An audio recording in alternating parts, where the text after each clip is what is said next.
Welcome to this webinar by the Massachusetts Consortium on Pathogen Readiness.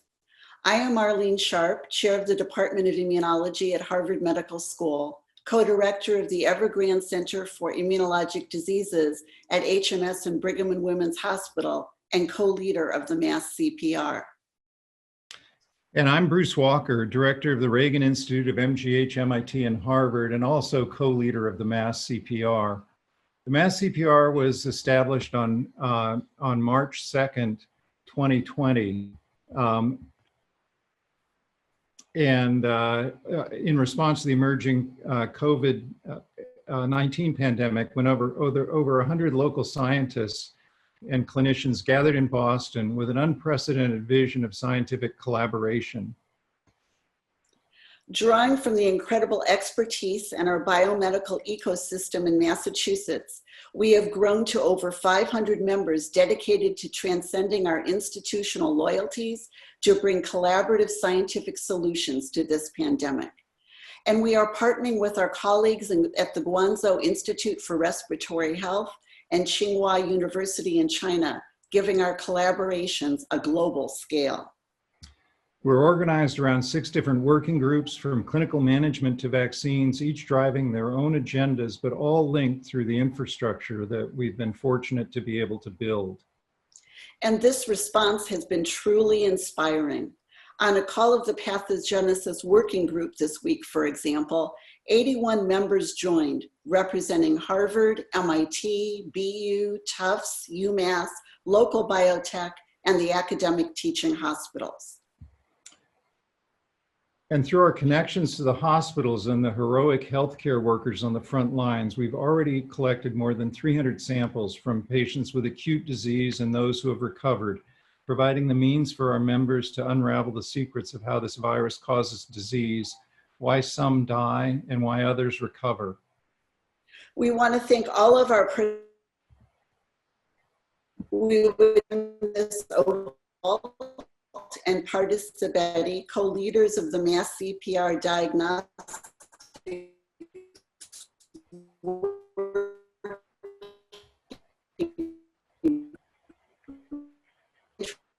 Symposium.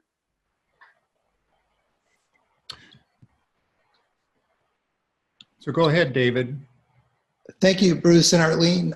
My name is David Walt from Harvard Medical School, Brigham and Women's Hospital, and the Wyss Institute. I co-lead the MassCPR Diagnostics Working Group with Pardis Sabeti from the Broad Institute. Pardis and I are really thrilled to be able to welcome so many members of the community to hear a fantastic lineup of speakers, and the two of us will be introducing them. This set of talks is about viral detection methods, which will be critical for our safe return to work. It's important to point out that the work presented here is mostly unpublished, so it hasn't been peer reviewed, and some of the details could change. Our intention is to share with all of you the latest exciting work being done by these researchers and their teams. In the spirit of sharing, the speakers exhibit a high degree of collaboration among their groups. They are regularly sharing sample preparation protocols and other methods. This set of talks is not about pitting these technologies against one another, because we will likely need lots of innovation and a multitude of them to be available in order to scale to the numbers necessary for safe return to work.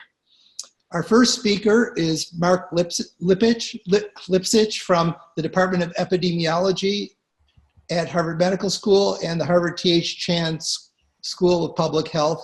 Marc, take it away. Thank you, David, and thanks for the opportunity to be here. Next slide, please. I was asked to speak about what sorts of properties a viral testing product or diagnostic should have, and so I've assembled a sort of straw man target product profile, the type of list of characteristics that is assembled to try to enhance the development of products that meet specific needs. This list is not complete, but I think includes the most important properties of viral testing products. These include sensitivity or low false negative rate, specificity or low false positive rate, speed so that results are returned ideally in real time, scalability so that many tests can be done per day, identifiability of individual results, minimal use of reagents for extraction, PCR, etc. Minimal use of swabs, ideally, given the shortages that we've experienced already. Potentially a return of quantitative rather than just qualitative information, yes, no. And finally, detection of infectious rather than simply, of infectious virus rather than simply RNA. In line with what David said in his introductory remarks, if I could have the next slide, please. Not only will we need many, not only will we need many different technologies because it's hard to produce each of them on the large enough scale, but also particular uses of these technologies require or have a preference for different characteristics. So while sensitivity is critical for most applications, and specificity is critical for all applications, we can see that in this table, I've tried to lay out which of these characteristics are particularly important for three of the main applications of viral diagnostics. The first being initial diagnosis of an identification of people who are infected, perhaps with the goal of triggering case-based interventions such as isolation and quarantine. Second, the ongoing use for patient care once a patient is identified. And third, the use for surveillance, where the goal is not so much to receive information about a particular patient, but rather to understand the dynamics in the community. And as you can see, to a large degree, we can tolerate more limitations as we move to the right. So the initial diagnosis really needs to be sensitive, specific, speedy, so that we can tell, for example, if a person is infected before they enter a workplace. Scalable is critical for everything. Identifiability, of course, matters for initially diagnosing a person.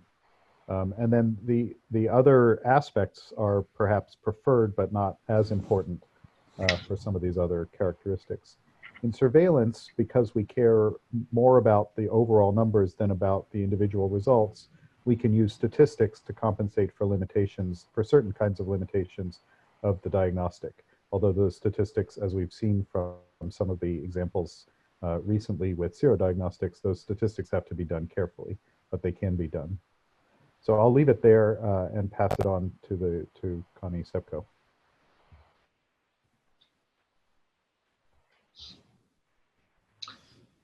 Thank you, Marc. So Connie from Harvard Medical School will now talk about the first technology, which is a point-of-care lamp diagnostic. Connie?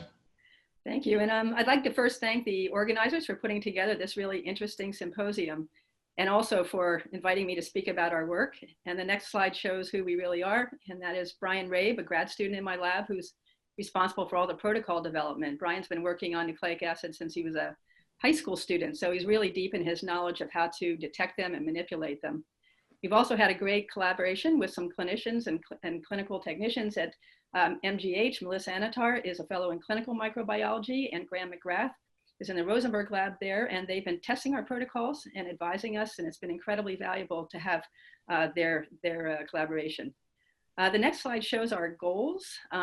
So we wanted to be able to detect RNA in a simple and fast manner that does not rely on any infrastructure or expensive machines, yet is still sensitive and inexpensive. We think the assay now is about $250 per assay. We didn't want to have to purify nucleic acids up front, but we wanted to be able to have that option. And we're hoping it'll be deployable fairly quickly if we have EUA approval, and we hope to launch the approval process next week. So the next slide shows how we're trying to get there. We'd like to use, or we are using, the RT-LAMP technique. This is a method that's been around for about 20 years. It's pretty robust. It's been used in the field to detect plant pathogens and animal pathogens. And people have worked out methods. For example, it can be lyophilized. Reaction mix can be lyophilized where it's stable at room temp for 30 days or 2 years, even at 4 degrees. So it's a robust method that can be deployed in low resource environments. And one of our goals, though, beyond just using that technique, was to work on the sample preparation end of things. We want to make samples safe immediately. That is, that virus is inactivated, and that liberates the viral RNA, so it can be detected. We also want to be able to irreversibly deactivate the RNases. So that's our inactivation protocol. And we wanted the option to be able to concentrate and purify. And I should say these sample preparation methods, we hope, will be useful for other people. It's not specific for the RT lamp technique. The next slide then shows the method. It's very straightforward. One can take a swab or even straight saliva, take 5 microliters, put it straight into a reaction mix, the lamp reaction mix. The reaction starts out pink, and then it turns yellow if positive. And this is a really simple readout that we're grateful to Nathan Tanner and his colleagues at New England Biolabs for working that out. Now, it's an isothermal amplification, so it just runs at 65 degrees in a water bath, as you can see there on my kitchen countertop. So one needs a water bath, also pipetters, pipette tips. It's nice to have a microfuge, but not necessary. So again, hopefully this can be deployed in low resource environments. The next slide shows then the inactivation protocol. So again, in order to inactivate virus and get rid of the RNase activity, Brian worked out a cocktail of a reducing agent and a chelator that can be pipetted in as soon as one collects a sample. It can then be heated at 95 degrees for 5 minutes, and it seems to irreversibly inactivate the RNase. That sample can be directly put into the reaction mix, and the reaction can be run. And I should say we're grateful to Mike Springer for suggesting the reducing agent TCEP. That turns out to be a shelf-stable reagent, which is quite good at this. And I found out last night Cameron also should be thanked for that. And I want to say thanks to Mike for sharing ideas and protocols with us as well. Okay, so I'll show you some data from the inactivation on the next slide. So Brian's worked out in our lab by reconstituting samples. I'm just going to jump to the panels on the right because I'm going to run out of time. Melissa and Graham applied this method to some clinical samples. These are some swabs in saline. In the first, the 6 patients shown on the top there had samples that were not inactivated, and they were run through the RT lamp, and they were negative. They were then inactivated, and as you can see on the bottom panel, 5 of those became positive. The only negative was actually a negative also by qPCR. So it greatly increased the sensitivity of the assay to be able to just go through this very quick inactivation. And the next slide shows some of the summary data that on the bottom there, the blue and the green show that samples with different amounts of RNA as assayed by their CT value on the PCR. At the high RNA levels, they're pretty good as raw samples, but if one inactivates, one can push the sensitivity. I should also say we don't have any false positives so far. Out of 32 clinically negative samples, we've had no positives, and we've had over 100 samples in our lab, and so far no false positives. About 85% are positive by this assay with inactivation relative to the PCR, and we're hoping to get that number even higher by using concentration and purification, which is on the next slide. So Brian worked out a way to be able to take an inactivated sample that might have been run and negative on the lamp and then put in some glass beads along with a binding cocktail that has a strong chaotropic agent, which helps with denaturing proteins and binding the RNA. This is glass beads. It's available in industrial quantities. It's used for the ceramics industry. It's only about 7 cents per sample. And after the glass milk is pipetted in, they'll actually pellet out even on your bench top, or you can put them in a microfuge, wash them and dry them. And then the RNA is actually stable for days, actually at room temperature. One can then put in a reaction mix and then run the reaction.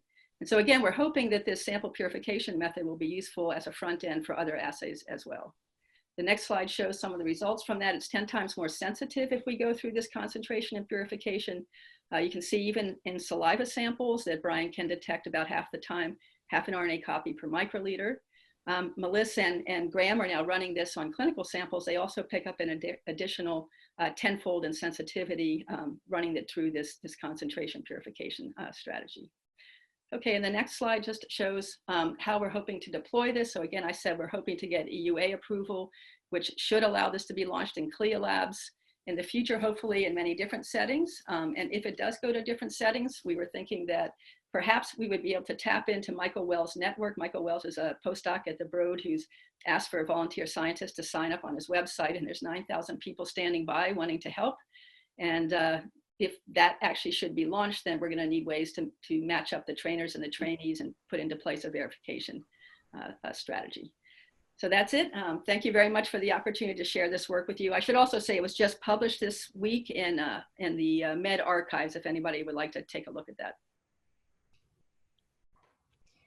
Great, thank you so much, Connie, for a really outstanding way to start this all off. And it's great to see the technology you're developing for the assay, as well as the potential to plug into other individuals' technologies too, and also the synergy between the work that you're doing with both with Mike Springer. And so that's a great lead off to his talk, which is looking at point of care COVID test potential use in back to work strategies. And looking at another type of isothermal technology, RPA. Go ahead, Mike. Yeah, okay, I'll just launch right in. So our goals are essentially the same as those presented in the last talk by Connie. I'm going to take a small step back though and ask, why do we need new tests and new modalities? So the CDC and many other organizations have come up with very sensitive tests for COVID using kind of standard technologies. These tests typically involve several steps. So advanced animation. So the first step is to collect nasopharyngeal swabs by a healthcare professional. The swabs are then transported to a testing lab that then extracts and concentrates the virus. Can you advance the animation? The extracted virus is then mixed with some reagents and put onto a machine, which amplifies the virus and allows it to be specifically and sensitively detected. And this works great in normal times. Advance the animation, please. One more time. But unfortunately, this doesn't scale to a pandemic. Every step of this process had worldwide shortages. There aren't enough swabs, there aren't enough extraction kits, there aren't enough machines. Next slide. So our goal, like Connie's, is to make a test that eliminates all these bottlenecks and is not just suitable for clinical labs, but also can be expanded to point of care or even at-home settings. This is needed to help solve the bandwidth issues of testing facilities as we try to scale to millions of tests a week. Next slide. Our assay utilizes a recombinase polymerase amplification reaction, or RPA. This is an isothermal amplification reaction like LAMP. We have optimized this reaction to work more efficiently, which has allowed us to make a reaction that can be formed in a single tube without the need for specialized machines at high sensitivity and specificity. The reaction takes about 25 minutes at 42 degrees C, but can work at lower temperatures. It's just a bit slower. Our assay is compatible with multiple types of sample inputs, including saliva. Our assay is read out by laminar flow strips, as you see on the right. People are probably most familiar with this technology from home pregnancy tests. Our detection works by very similar principle, but in our case, the strip detects COVID. In our case, 2 bands mean the sample is COVID positive, and 1 band means the sample is COVID negative.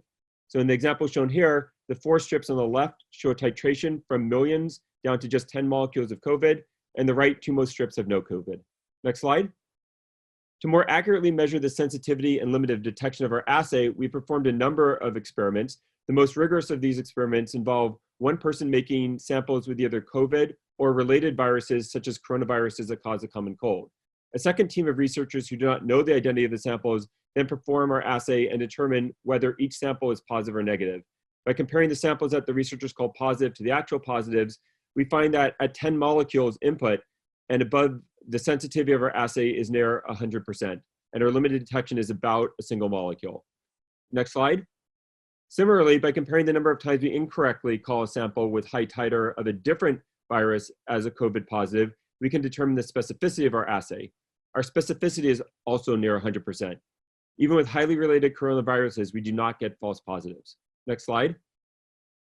So you're going to hear about several promising tests and strategies today. I want to echo Dave's introductory comments. The testing need is so large that all these tests have a place. In many cases, these tests have distinct materials and production needs, and thus can be produced at scale simultaneously.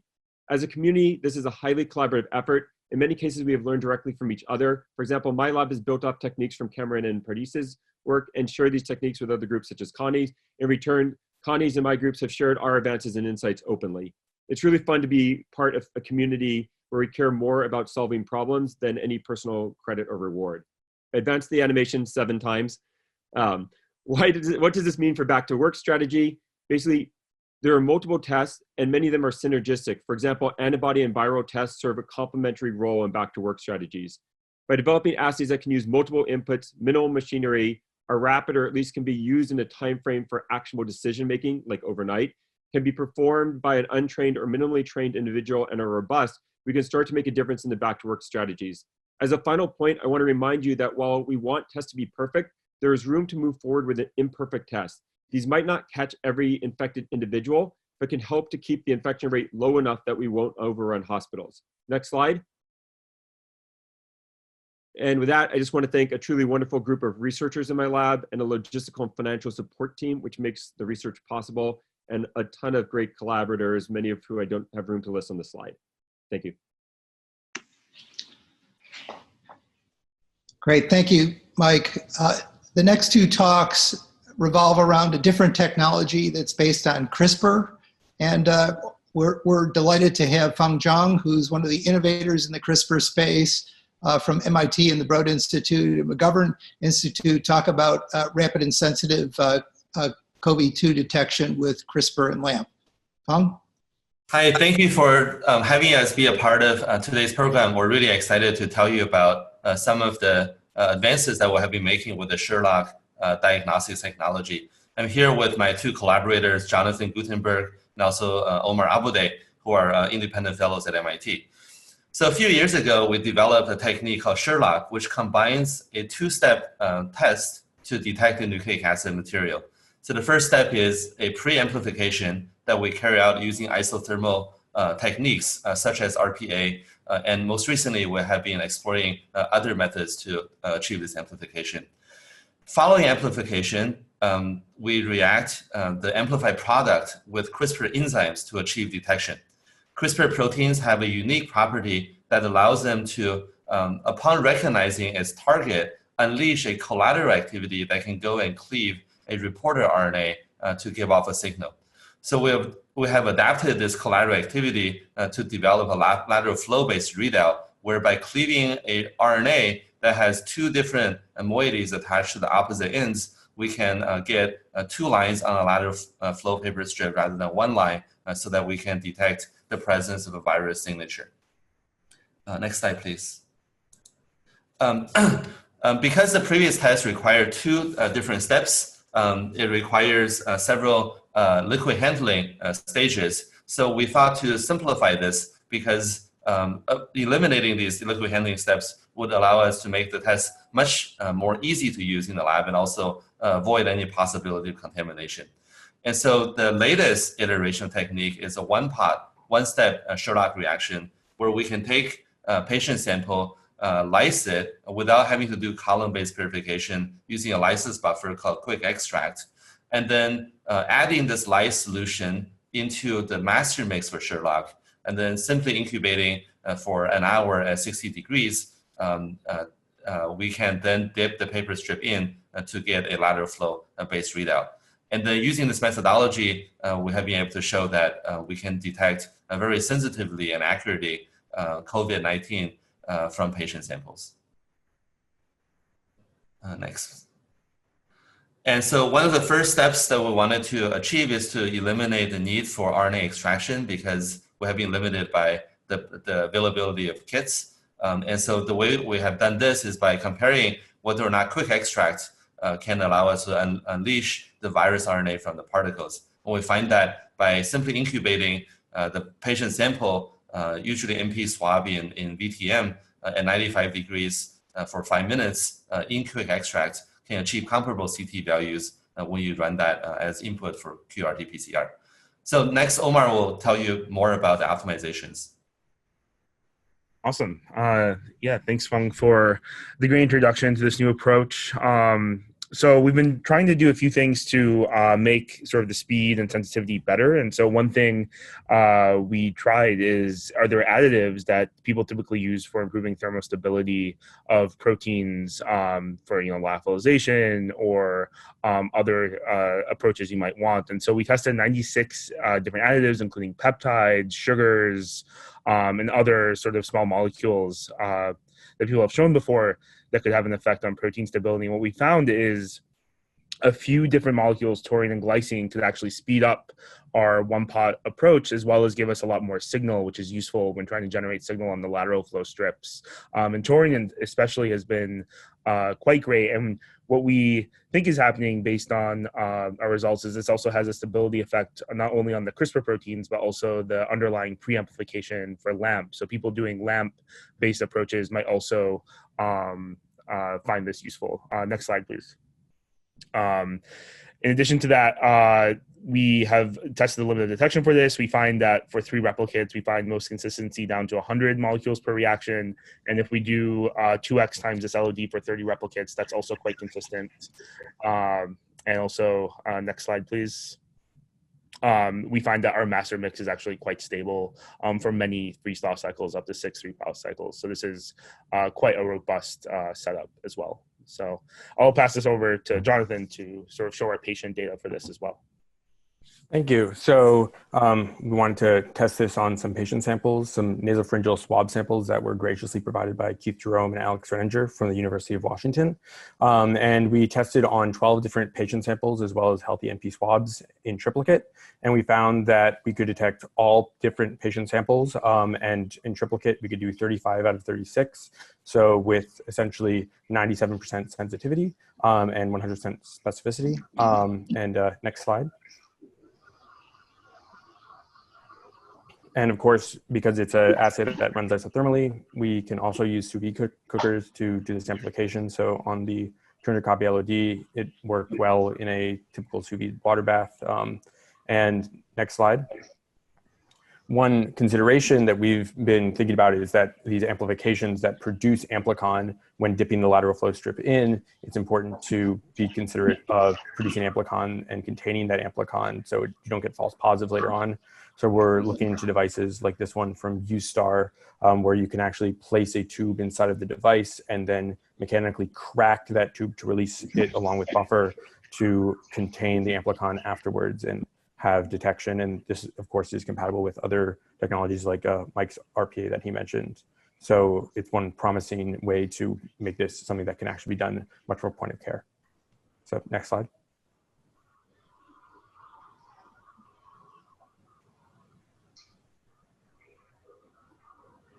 Oh, Feng, you're muted. Feng, you may be muted. Sorry. So thank you for listening to our presentation. We just want to acknowledge all of our team members and then our collaborators and the funding sources that support this work. We're excited to continue to make this technique available for people to continue to develop.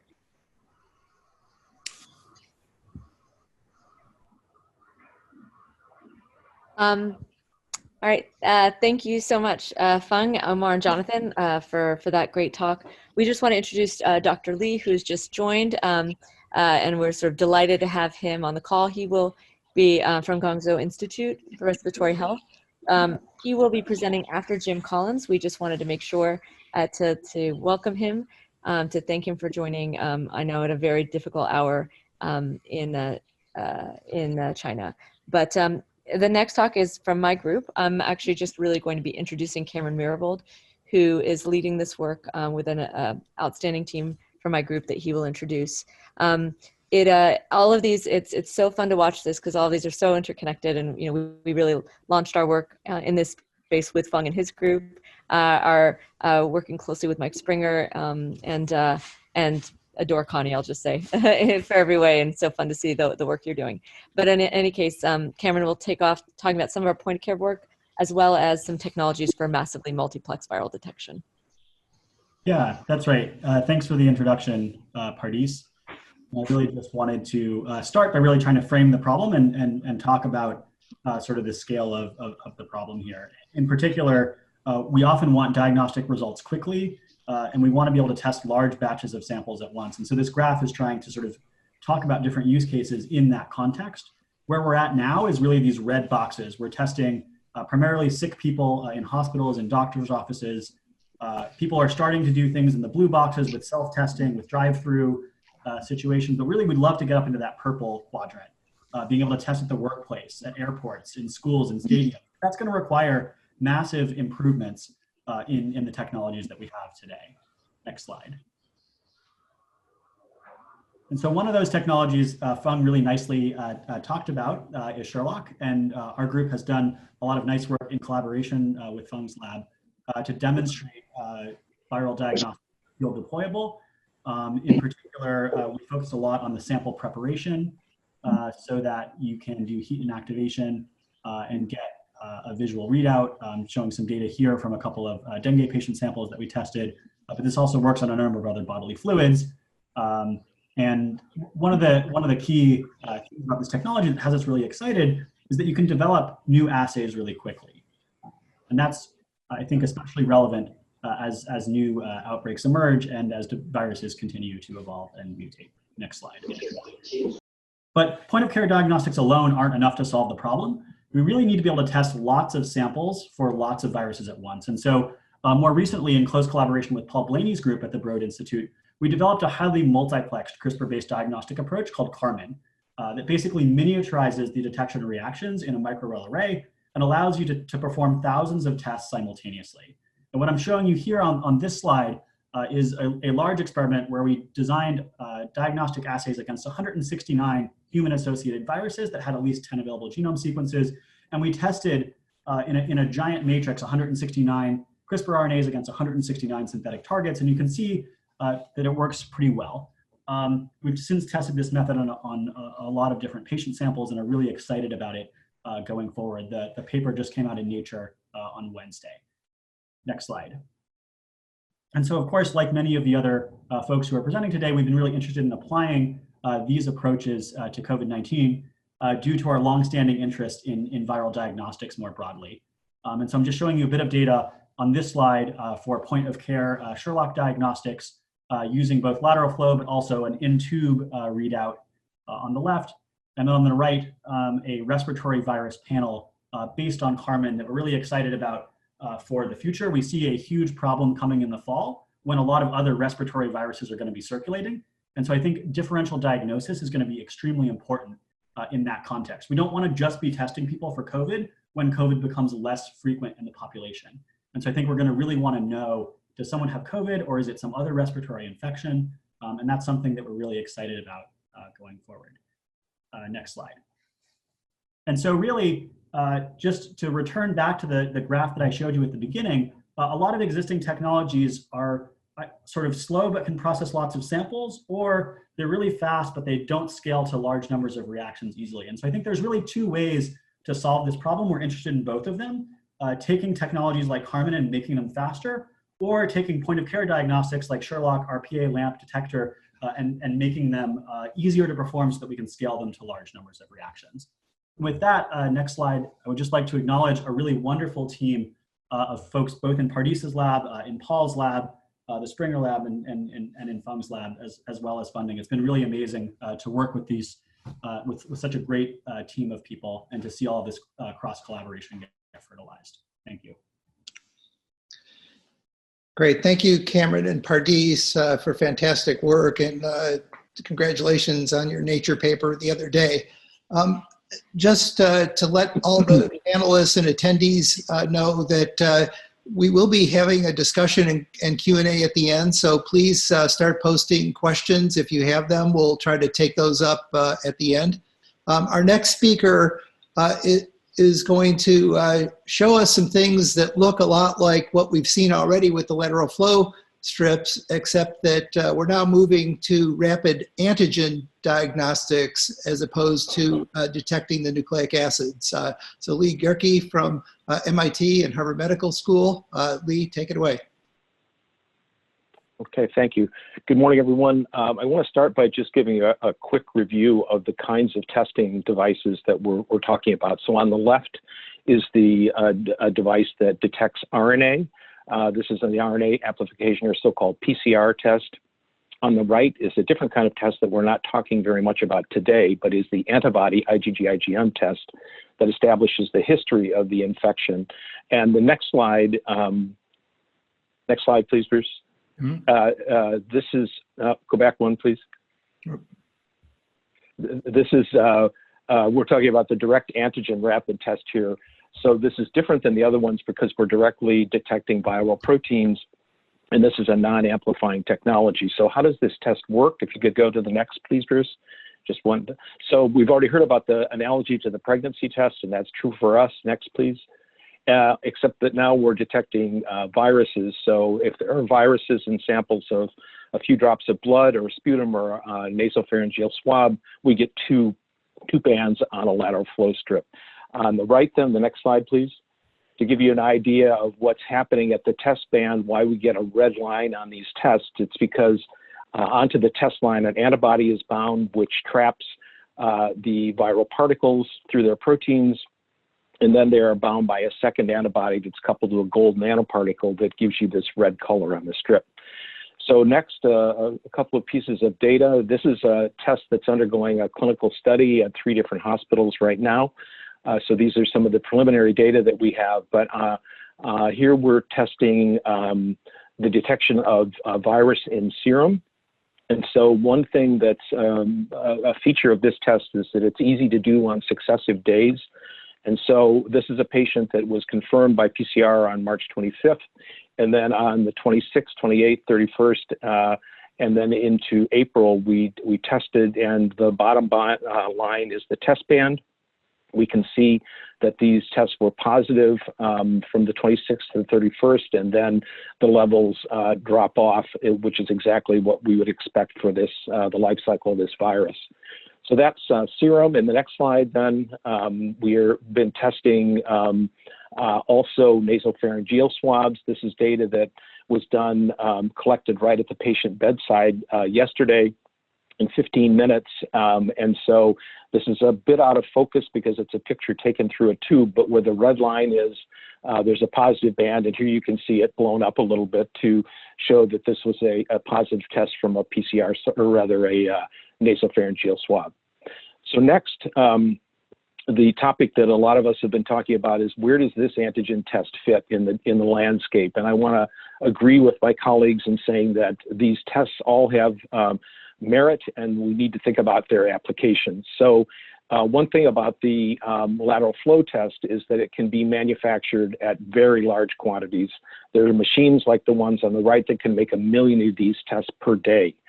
Next, this is a test that is also amenable to regular repeating testing by taking a little bit of blood or perhaps saliva or sputum.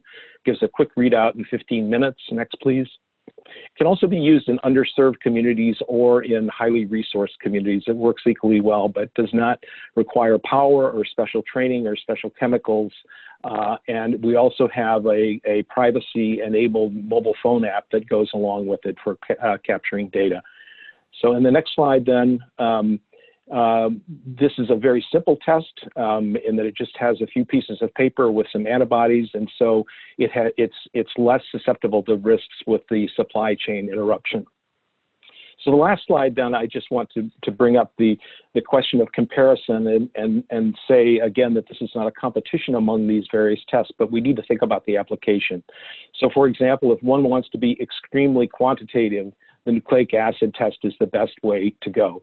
On the other hand, serving underserved areas, the rapid antigen test, because of the not needing power and so on, is a good choice. So these are the considerations that we have going forward in thinking about all these tests. And I'll stop there.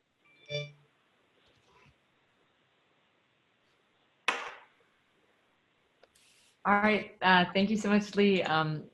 Really excited to see this very different approach to targeting the virus, and it's very nice to see the trade-offs there. Our final, actually not our second and now final talk is from Jim Collins, colleague at MIT in the Wyss Institute, and he will be talking about a very, so Jim could talk about so many different things because he's built a lot of different technologies, but here he'll be talking about an interesting approach of doing COVID testing using face masks, so a face mask diagnostic.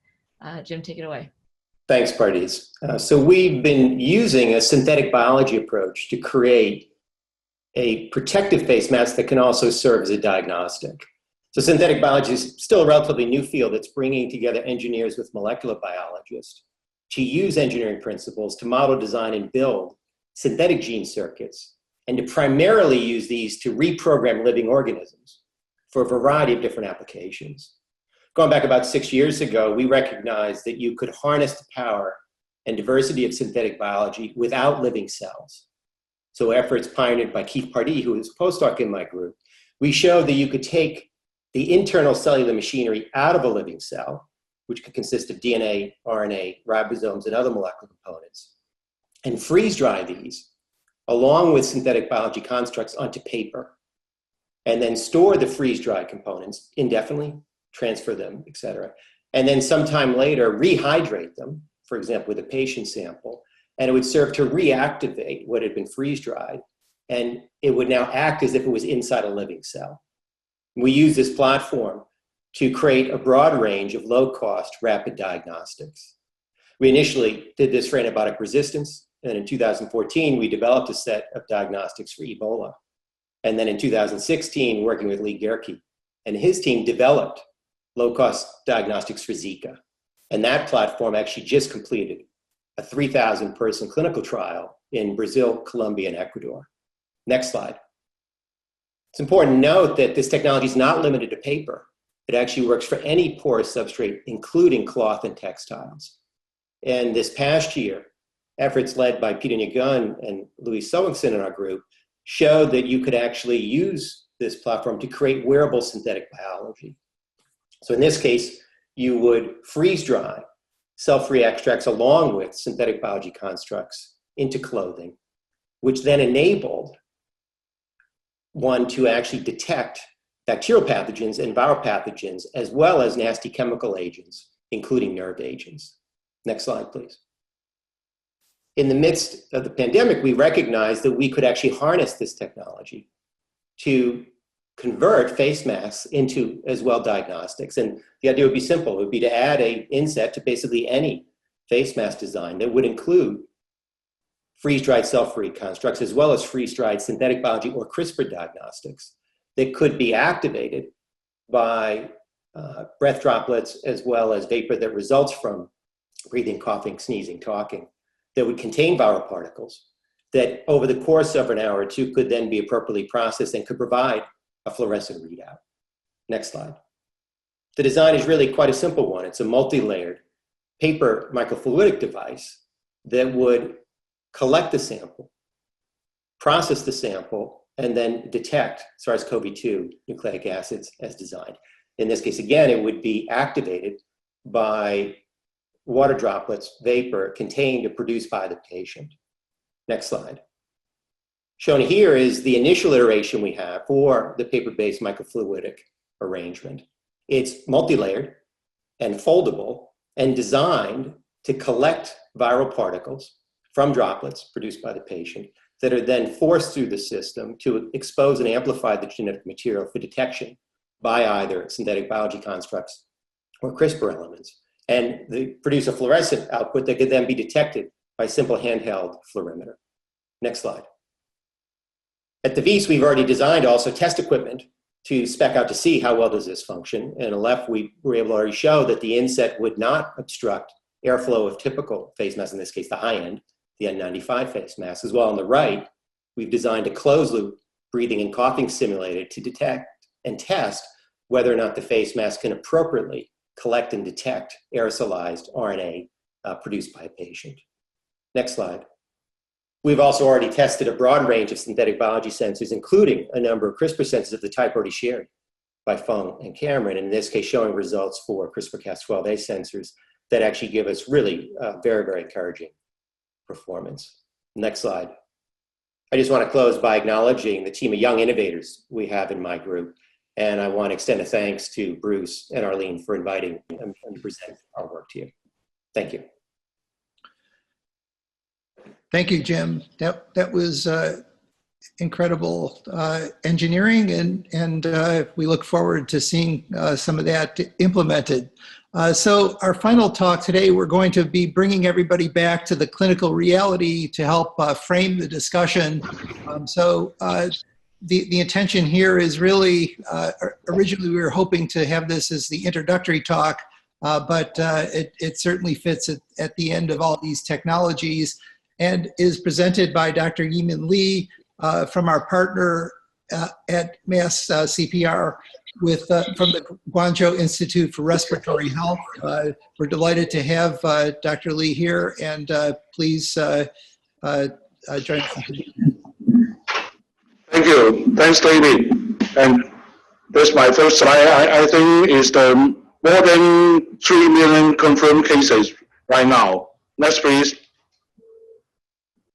But as the viral load has the report by our colleagues in the Guangdong CDC, they find that at the early stage in the upper airway will be much high and decrease remarkably 1 week later.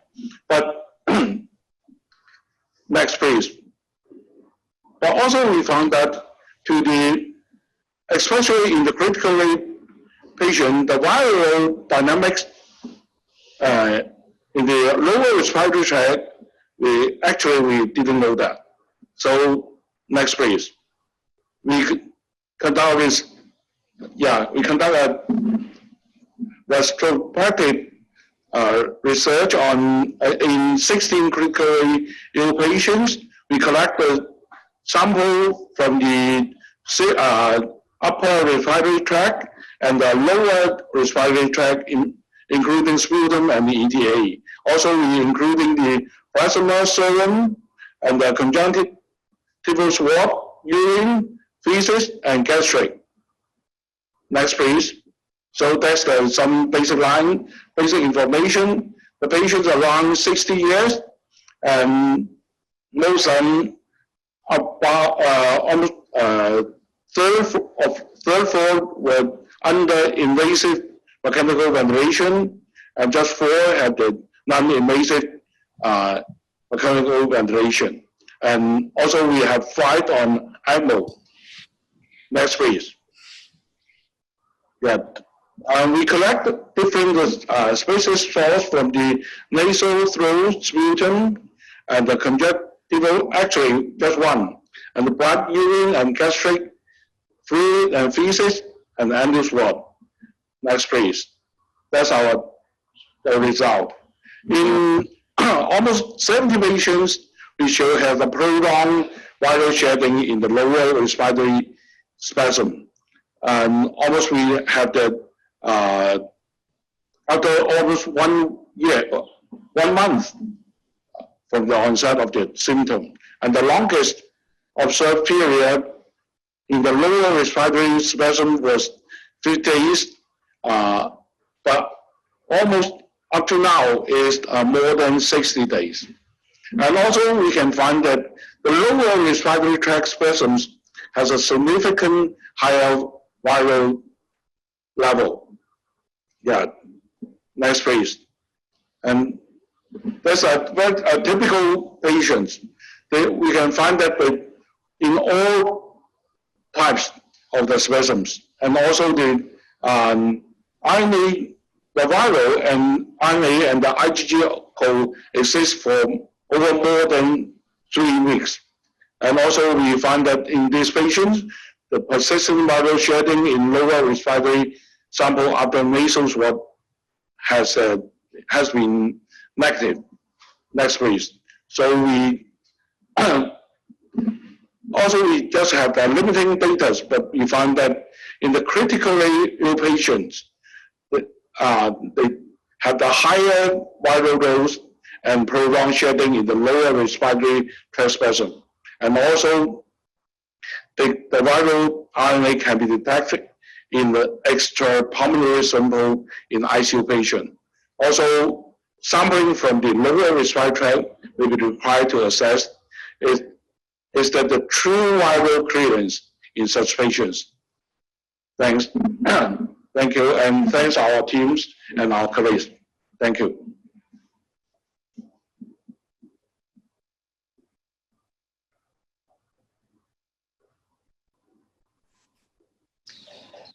Okay, well, thank you everyone for some great presentations and for sticking to the time. I'll turn it back to Bruce and Arlene now. Thanks again to the speakers, and they'll be introducing our last guests, and then we'll be hosting the Q&A.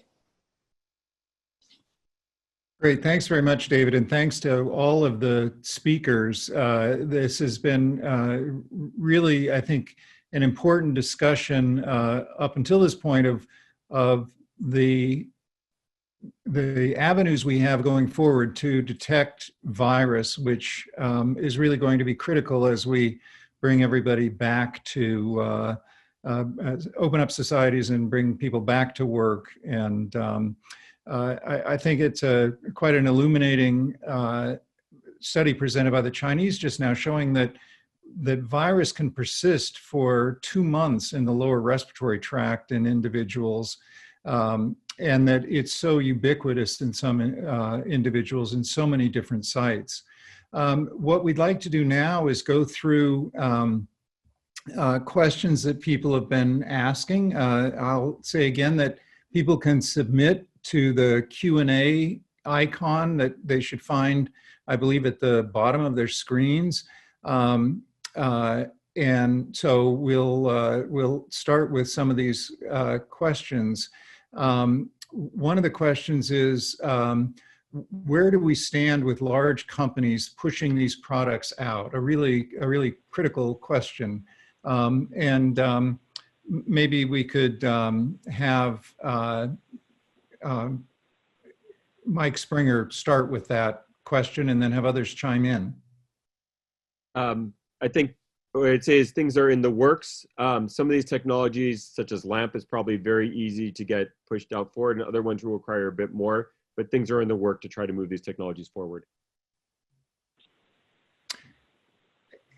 When do you, Mike, for example, your assays, when do you envision those to be actually available to be deployed? We're hoping somewhere in the 4 to 6 week time frame, but there are a couple variables in that we're sorting out, but that's the target time for us. Great. And maybe Feng, do you want to comment?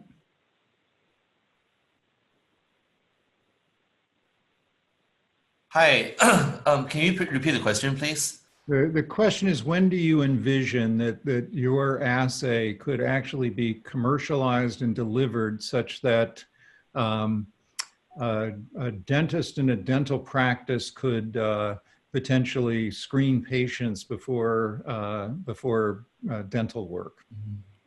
Thank you for the question. We're right now working with, so one of the key bottlenecks is to turn the assay into something that is really easy to use. And so we're working with designers to design a simple device that will allow the liquid handling to be performed with just a single step, so that you don't have to lyse the patient sample, combine it with a master mix, and then open up the tube and then dip the paper dipstick in there to get a readout. So getting everything integrated, it will probably take an order of several weeks to a couple of months to get that design, and then we'll have to go through the FDA approval process to make sure that they're okay with that. And I might ask Connie Cepko also to comment on this, and maybe to think about, there are meatpacking plants where the epidemic has really been raging. When do you see assays, either your own or others that are presented here today, being available to screen workers that are, as they head into those factories, and be able to provide protection by identifying those that are actively infected? Well, I can say one thing about some of the aspects of the reagents that are part of our assays. So the glass milk that I mentioned, we actually have 10 million reactions worth sitting in our lab right now that we got for $400. And so that's unlimited. It's part of the ceramics industry. So purification, those reagents are immediately available at scale.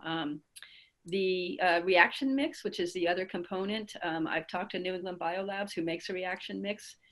They haven't had any trouble keeping up so far with the demand. Hopefully demand will go up.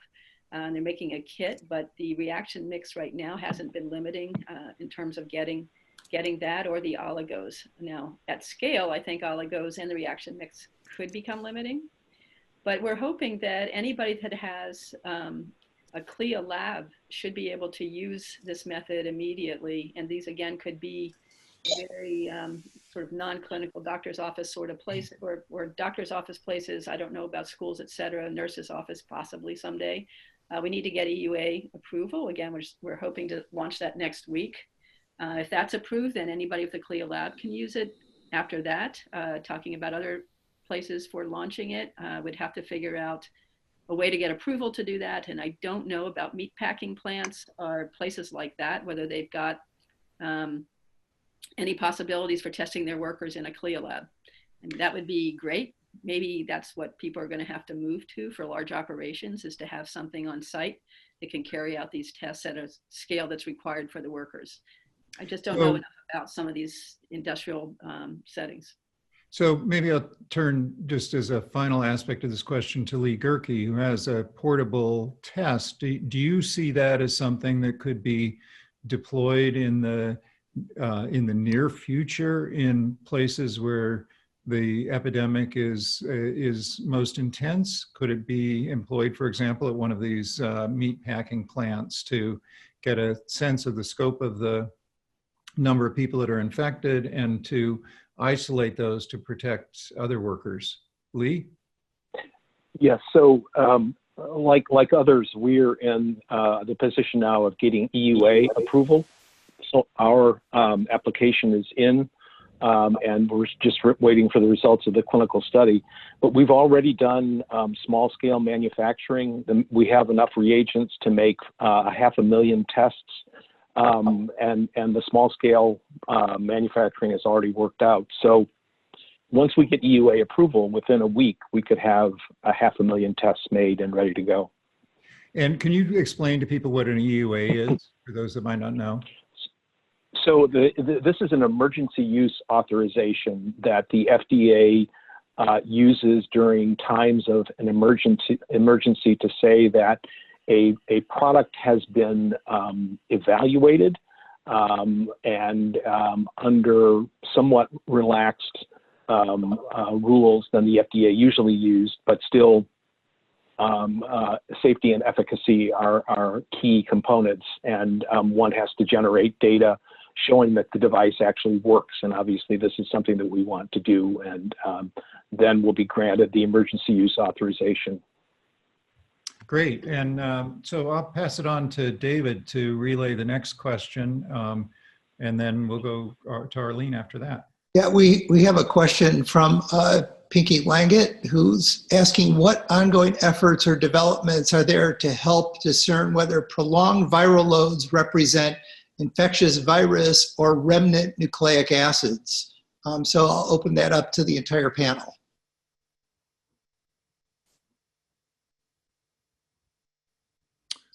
So why don't we have maybe Pardis start with that question, and somebody else help her out then. Well, I mean, I think Cameron and my group can probably speak to that in most detail. Cameron?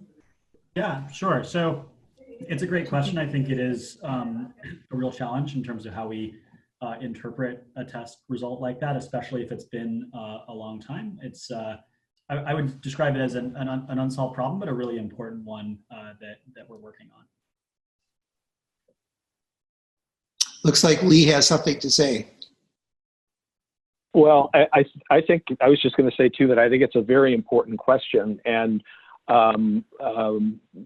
one way to test it is to get some of the material, perhaps from rectal swabs or other areas, and take it to an appropriate laboratory and see if we can recover virus that is infectious. So that's a very important question, is to know whether this is, as Pinky points out, is it infectious virus or just pieces. So taking it to a lab and looking to see if it will grow in a few days, I think is a good experiment to do. And Mike Springer? Yeah, one other thing to add to that, this comes back to the synergy of different tests. So these types of direct viral detection tests are useful for figuring out when people are sick. But on some level, once they've been sick, you want to be switching to antibody tests to see have people built up antibody and eventually, hopefully, neutralizing immunity. So I see us converting from, this is not the, once someone's positive, you don't necessarily want to keep doing viral testing over and over. You might want to switch the testing modality. Great. Thanks, Mike. Arlene? Yeah, so another question relates to, we already have had a discussion a little bit about reagents and advantages and concerns about shortages of reagents, but there's another question about supply chains needed to implement each of these tests. And so appreciate an answer there. Maybe Mike Springer, you could start. Yeah, so we've been looking into the details of supply chains, and as people know, there's lots of shortages around the world, and it's a lot of why many of the assays you've been hearing about are trying to not use things like swabs. There are some fundamental limitations, for example, things like nucleotide triphosphates, but I think for many of the talks that you've heard about our assay, the LAMP assay, it sounds like the antigen assay, it sounds like the supply lines are in place at least at the millions of tests per week scale for those. Okay. Pardis, do you want to comment as well? I mean, I think that just fundamentally the supply chain is the major issue, and it is really exciting to have the kind of technologies that Lee is describing that can move to scale so quickly. And that's something that we are all thinking about carefully, and Mike Springer has been leading. I love that we talked about Mike is really passionate about supply chain issues and has been working on that deeply. And we're following in this case. We're really just appreciating the work that they're doing in that space. Great. Any other comments? Feng, Zhang, from your technologies that you mentioned with Sherlock?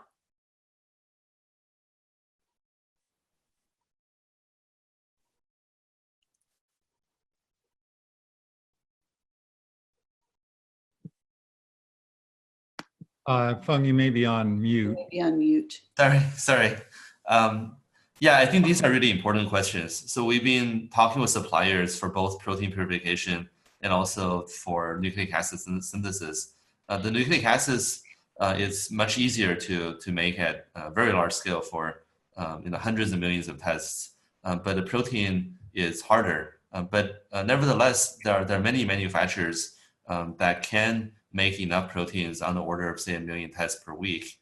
And then I think it's really wonderful to see there are so many different types of tests that don't use the same reagent.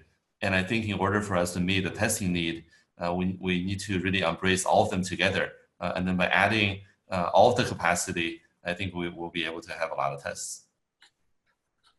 I agree. It's really wonderful to see all this innovation in these many types of tests. Lee, how about with your assay in terms of considering the supply chain? Yeah, so an advantage of lateral flow technology is that it's a well-established technology that's been used for decades, and it's simple. So the number of components that we have are very low, and the reagents that we need are available widely. So I think we have a lower risk of having supply chain problems just because of the simplicity of the test. Okay, thanks, Lee.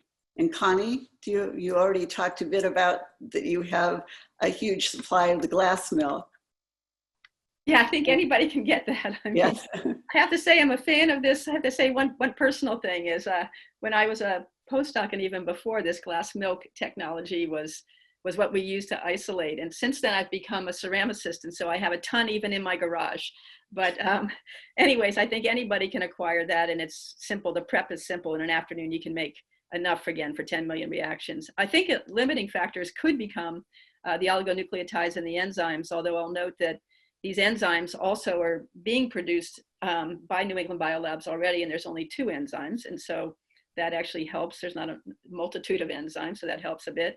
But one thing I just want to point out that I've also heard from talking to people about this is that in terms of companies scaling up to produce any given set of reagents, that they want to be assured that they will be purchased after they do this scale up. And I think this is another place where we could use some kind of leadership in terms of organizing the supply chain and ensuring companies, if they're going to invest on a scale up, that there will be a market for it. And given that things change rapidly too, I think that's a serious concern, that companies would really like to have that assurance, and someone's got to figure out how to give them that assurance. Wait, so I just wanted to echo Connie's point there, because it's really critical that some of the limitations to bring things up to scale, as people ask, is the capital cost of getting people to change their production supply lines in order to produce things at the scale of millions or many millions of tests per week, which is, you know, order of magnitude above where they are. And so that's a large capital input at several $1 million, in many cases, or $5 million, to really get that testing up and that production line in place. And so the typical thing would be smart, smaller scale, and then build up to that.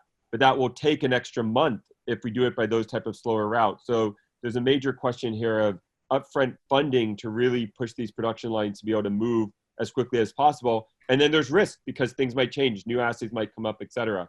But it's something that needs to be from the political side, needs to be thought of too. And that's similar to the testing that was talked about before, where traditionally we think of CLIA lab testing. But as we start thinking about at-home testing or pop-up lab testing for meat labs, meat plants, or other things that were brought up, we potentially need to think of different modalities and methods of getting things out there than are typically approved. So here are some questions related to the face mask. What's the sensitivity of that for actually detecting virus? And would that be a better means of picking up viral RNA that may still be in the lower respiratory tract, as Dr. Lee was speaking about? That's for Jim Collins. So we haven't done extensive sensitivity testing yet with the platform, but our measures to date indicate that we can be readily in the very low femtomolar detection limit after about an hour of processing. Whether the platform can be used for lower respiratory detection, it's not clear to us. If the RNA material is present in either the breath droplets that result from coughing or sneezing and or in the vapor, then I think the platform could be useful for getting after it. I would hesitate to claim it would be better than other means, but I think it would be a meaningful, easy to use point of care means that might expand our ability to collect useful data. So there's another question here asking about whether it's possible to pool samples from multiple people as a means of testing for whether anybody in that group is infected. And then obviously if the test is positive for the group, then you would deconvolute.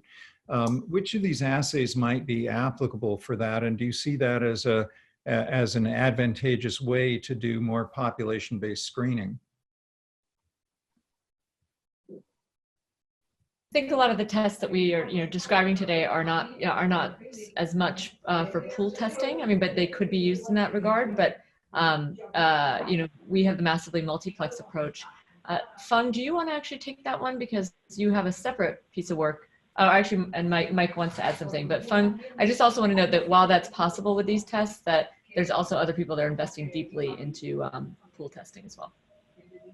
Sure, I'm happy to talk about pool testing versus individual testing. I think both tests are very complementary, and we need both to be able to increase the testing capacity. Pool testing can be done either through centralized labs or using either qPCR or using a deep sequencing technology, where you can massively parallel the number of samples that you can process from patients. Pool testing will be slower in terms of result or the time that you need to get to the result.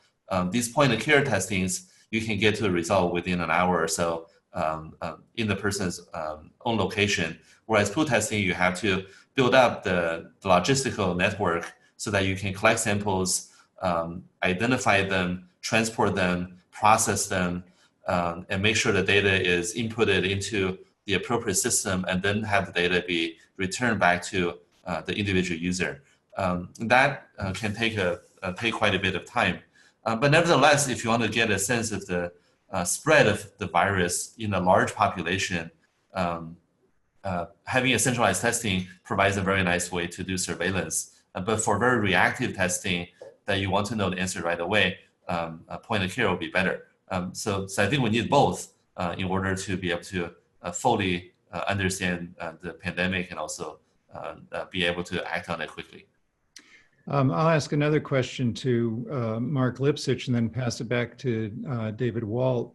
Marc, the question is, there are now both tests for virus and tests for antibodies.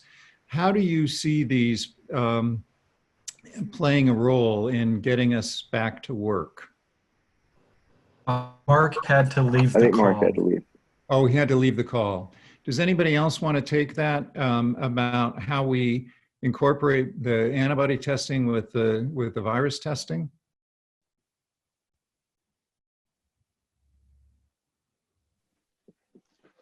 I think Bruce, I think it's important to make the point that there's still a tremendous amount unknown of the relationship between the presence of antibodies and the level of immunity that those antibodies confer. I think everyone assumes that this virus is going to be like others and that antibodies do confer a degree of protection. But a lot more work needs to be done to understand that link. We don't want people over-interpreting a positive antibody test if it's still leaving them susceptible to infection or reinfection. But I think that suggests we should have another webinar looking at that issue, because it is so important. And maybe just to follow up on that point, we could ask, is there a way to detect neutralizing antibodies? And are people working on those, any of our panelists, to talk about that aspect? Tests for neutralizing antibodies. Arlene, it's Lee. I mean, we're starting to do plaque reduction neutralization tests, which is a way of getting at that question. This is a tried and true technology, but it is not a high throughput technology. It takes several days to get an answer back, but it's very quantitative once you get it. So I think it would be great if we could test, a few hundred samples and see how many of them actually contain neutralizing antibodies. And, if we find that 95% of them do, we'd be more confident that these patients are truly protected. But if they're not, then we just need the data. So we're starting to do some of these PRNT assays. Thank you. David. Arlene, I just want to make a larger point about that. So, within that context is that it would be great. We have done some sessions in our diagnostic group around different serology-based diagnostics as well. And I think we could do a separate full session on that. And I think I just also want to make the point that this, while this is a dazzling set of talks, and I'm really delighted to see it, it's only actually just a representation of all the activity that's going on in the diagnostic group. And it's really hard to make choices as to which ones to include. And we wanted to give everyone a sense of what's going on, to be able to have that discussion of how could all of these play together or collaboratively help us get back to work. But there's definitely way more activity and amazing activity going on here than we could ever cover in this period of time. That's incredibly exciting. David Walt, I'll turn it back over to you.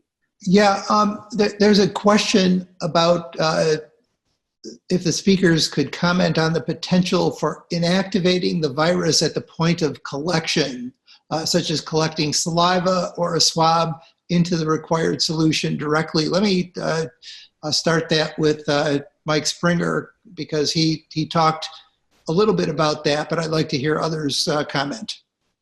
Yeah, so there's a couple different methods that are out there that involve heat inactivation. So there's the Hudson method from Cameron Pardis, which works. We've made a modified version of that, which goes up to higher temperature quickly. There's some complications with all these because you're trying to inactivate RNases at the same time also, which are often higher in patient samples. So there's some complications in being able to both inactivate and to preserve the RNA. There are a couple room temperature solutions that are potentially out there that groups are doing plaque assays on now. So the hope is really to have some room temperature inactivation methods come online shortly, but I don't believe there are any in place for that. So most of them are really these heat inactivation or long time scale detergent inactivation. So like 6 hours in a detergent type of inactivation. Yeah, I'll just want to add that that is true about the sort of the Hudson protocol that we have and some of these other ones we're talking about. What's really exciting about it is it does inactivate virus. We have a piece of work that completed on Ebola, working with the NIH's BL4 lab IRF, and did really extensive testing of Ebola and the ability for Hudson to inactivate Ebola virus, and it works, very, very well through extensive testing. And so we think this is a really promising component of the fact that, increasing the safety for going to point of care, that the second that the inactivation begins, and the process begins, you're working safely with a specimen. And it's a little bit different because SARS is a positive strand virus. And so it's always considered a selective agent at every point, but we can feel comfortable that we are inactivating the virus. I think the early data is suggesting that. So there's another question here from Peter Slavin. Is anyone working on determining when the presence of viral RNA in respiratory secretions does or does not represent virus that can cause infection in others? I think those are tests that are ongoing and that we're set up to do. The isolation of virus in the setting of COVID-19 disease requires a BSL-3 laboratory. Unfortunately, through our consortium, we have two different BSL-3 laboratories, one at the Reagan and one at the new emerging infectious disease laboratory, the Needle at Boston University, which also includes BSL-4, which is needed for animal experiments. So we're well positioned to do that, and those things are underway. There's another question here from Chuck Perry. Is MassCPR as a collective thinking about how to partner with regulatory bodies, governments, state and local, and private sector syndicates to go from discovery to commercial applications that can benefit patients at scale? Does anybody want to address that? I'll say that we're very much trying to do just that. In fact, as we're sitting here, I got people will be happy to know, the speakers, that I got an email from Ed Skolnick saying, we have to move this forward and get this all deployed, and he's ready to help us. What about this? Lee, do you want to take a stab at that? Or George? Yeah, I mean, I think it's fair to say that all of these platforms need commercial partnerships to be able to go to scale.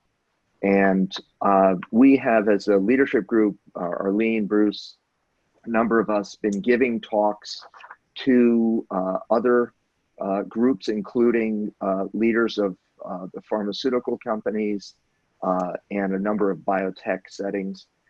There are folks who have come forward who want to work in concert.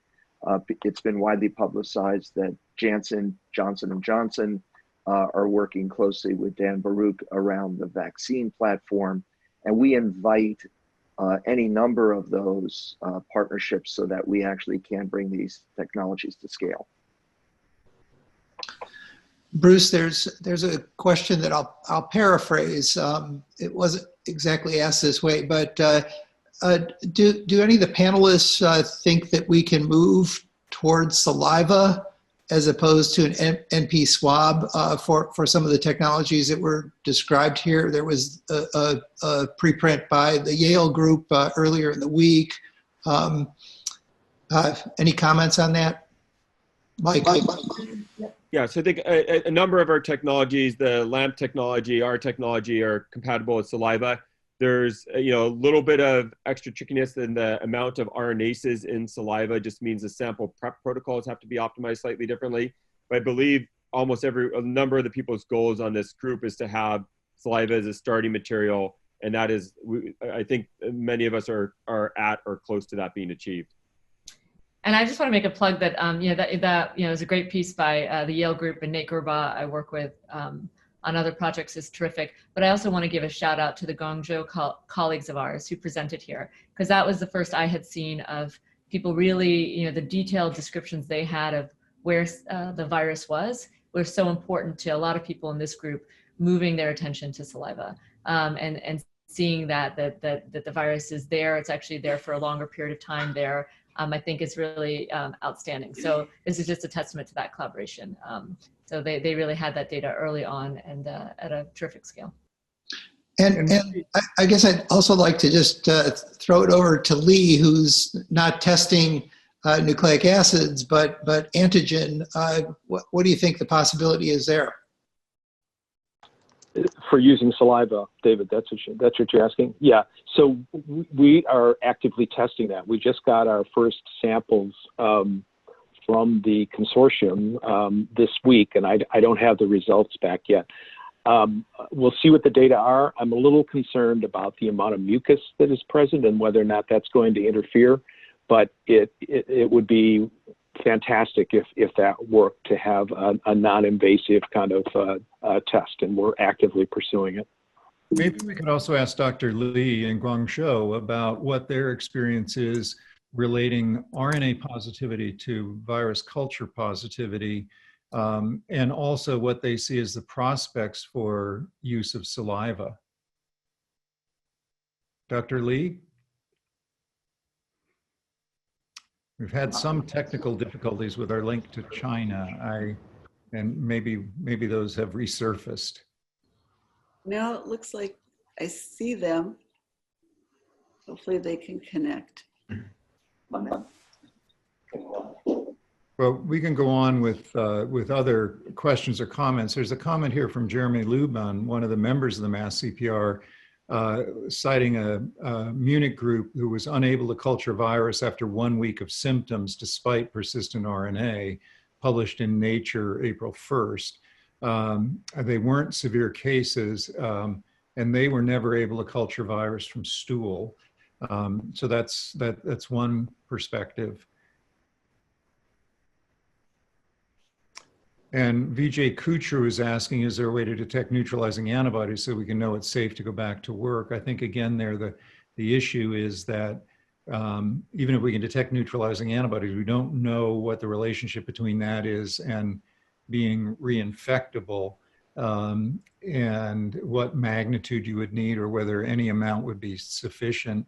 I think those will come from studies that are ongoing, but we're lacking right now. So Bruce, or Arlene, you'll be interested. The question, last question was, what are the criteria for joining the MassCPR? Well, we're welcoming of active respiration. Yeah, maybe send us an email.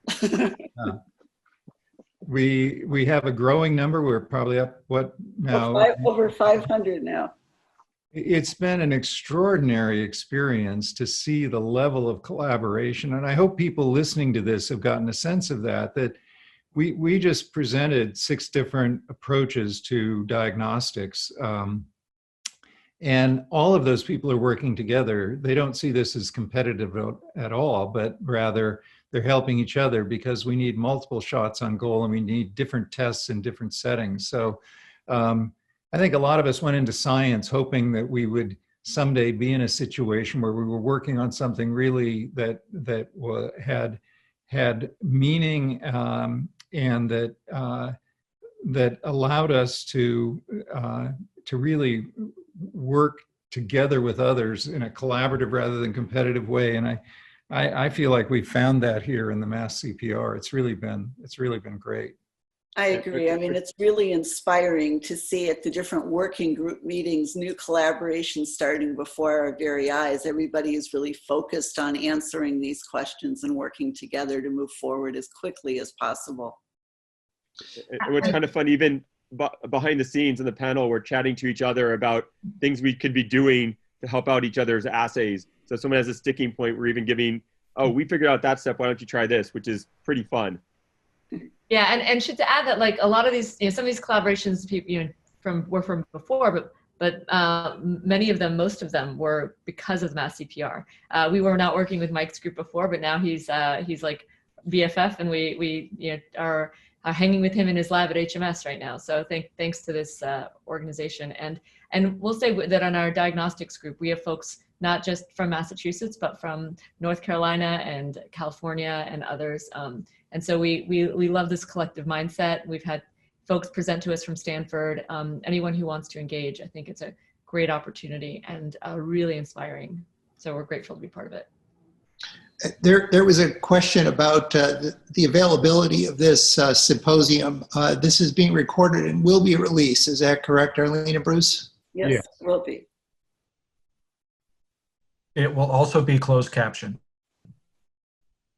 Thank you, Willie. Great.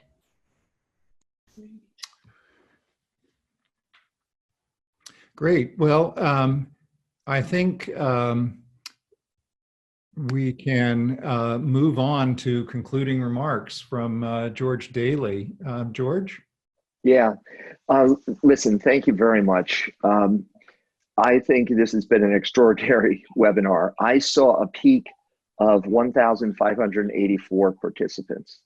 I think it speaks to the importance of the topic. We are all seeking strategies for reopening our labs, for reopening our communities and the economy. And the planning groups are springing up all over. We have one at Harvard Medical School. There's active discussions across Harvard University. And we're all trying to balance the rapidity of reopening with safety. The real concern is not reigniting a second wave of the pandemic. And there's no doubt that a critical component of any strategy for reopening has got to be more widespread testing. We've got to be able to identify those who are infected, especially since we know there is a tendency for asymptomatic or pre-symptomatic spread. And it's going to have to be at scale, as was mentioned by many of the speakers. We're talking about being able to deploy these readily, ideally at multiple workplaces, and that puts a heavy emphasis on the need for rapidity and for the point of care. The webinar highlighted that this community is extraordinarily innovative. We saw just a lot of new strategies for eliminating the need for extraction, for enabling more rapid, sensitive point of care diagnostics, alternative strategies like protein detection, because we do know that there are going to be serious supply chain issues for reagents that we already know are depleted. So I want to praise the speakers for their openness. I want to say this is a community that is really founded on the principle of collaboration. This is a time when we should be really prioritizing sharing and collaboration and not personal credit. So I want to thank the speakers. I want to thank David Walt and Pardis Sabeti for being such tremendous intellectual leaders of the working group on diagnostics. We focused on virus detection today, but there's equal activity going on in the very, very important antibody testing so that we can use seroprevalence and try to understand the relationship between the immune response and the duration and extent of immunity conferred against this virus. I also want to thank Arlene and Bruce. They are the overall intellectual drivers of this effort. And I have to give a special shout out to the administrative team, which has been working extraordinarily hard to bring all this together. This isn't happening without the efforts of a lot of individuals. And so David Golan, our Dean of Research Operations and Global Program, and the team of David Wang, Willie Lynch, and a growing number of others who are contributing to this effort. Thank you so much. This really speaks to the spirit of the Massachusetts Consortium on Pathogen Readiness. And I look forward to the next webinar. And I thank also the active engagement of our international colleagues, especially those from the Guangzhou Institute of Respiratory Health. Thank you very, very much.